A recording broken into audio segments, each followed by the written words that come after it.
Good morning and welcome to my home office. This is where I will be working from, where I have been working from. You'll see I've got lots of art supplies around me.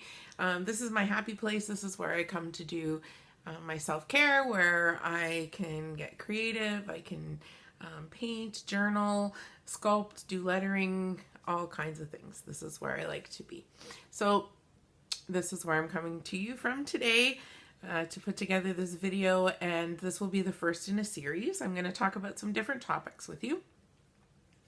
Today, the topic that I'm going to focus on is how we can manage the unexpected in our lives. So the unexpected is going to happen to us all the time.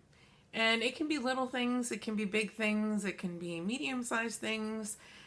For example, a little thing might be someone canceling plans with you.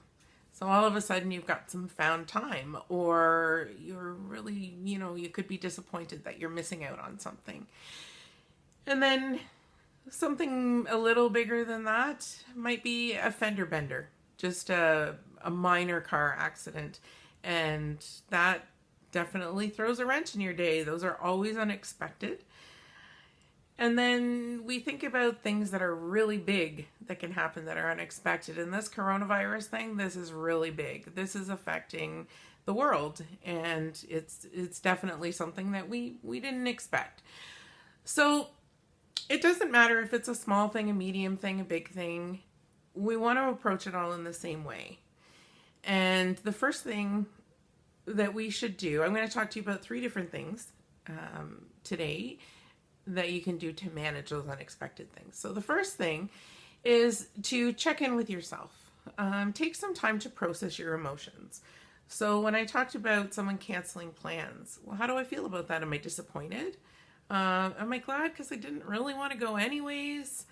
How am I feeling about that? And with this whole coronavirus thing, am I afraid? Is there something that I'm afraid of? What am I worried about? Just take some time to process that. And for some people, it's not going to take long at all. Some people can sit down and in 5 or 10 minutes, they can process how they're feeling. They can really get in touch with themselves. Other people, it might take a while. It might take you 3 or 4 days to do that. But we really need to do that, because as humans, we tend to react emotionally. And if we act on those emotions without really thinking about them and where they're coming from, that can not be a good thing. So we want to take some time for that. And then the second thing would be to do some fact checking. As humans, our reaction to something unexpected and unknown is to practice catastrophic thinking. So we immediately go to the worst case scenario. And some of us can be pretty creative when it comes to looking at what the worst possible case scenario could be. Is the worst possible case scenario likely? Probably not. So take some time, do some fact checking, really think about what this means for you, what this means for those around you, and limit your exposure as well, because we tend to immerse ourselves in things, right? There are people who will constantly be on Facebook, constantly be checking the news, constantly immersing themselves in what's going on in the world. And although it's good to know what's going on, and it's good to keep up to date on what's going on, we want to limit that, because it can be very overwhelming. So my suggestion would be to set aside 2-3 times a day that you're going to go and read an article or check a government website and see kind of where we're at, what's changed in the world in the last 8 hours. But make sure you're going to a reputable source to do that. So I would say we're going to want to go to the federal website, or we're going to want to go to the provincial website and check out those facts.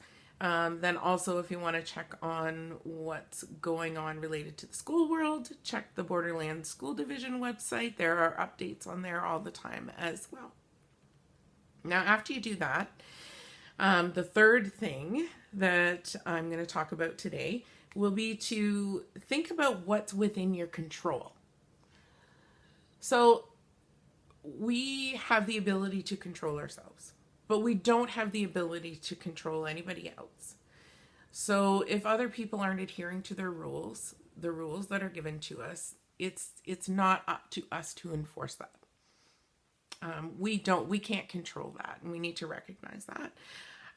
We can control what we are doing, and we should be taking into consideration everything that the government is suggesting that we do. That's what's going to keep us safe. So we need to practice social distancing. We need to wash our hands. We need to not touch our faces. We need to stay home unless it's absolutely necessary to go out. Things like that. And then we also need to recognize who has the bigger control. So, for example, the government, they have a circle of control as well, just like we do. And we need to trust that they are doing everything that they can do within their circle of control to try and protect us. So there you have it. Those are my 3 suggestions for you today for managing the unexpected. And I'll just recap. So the first thing was to check in with your emotions, take some time to process them. And the second thing was to clarify, gather facts, but don't overwhelm yourself and don't immerse yourself in it. And then the third thing is to recognize your circle of control. Thanks very much. I hope you have a wonderful day, and I will see you again soon.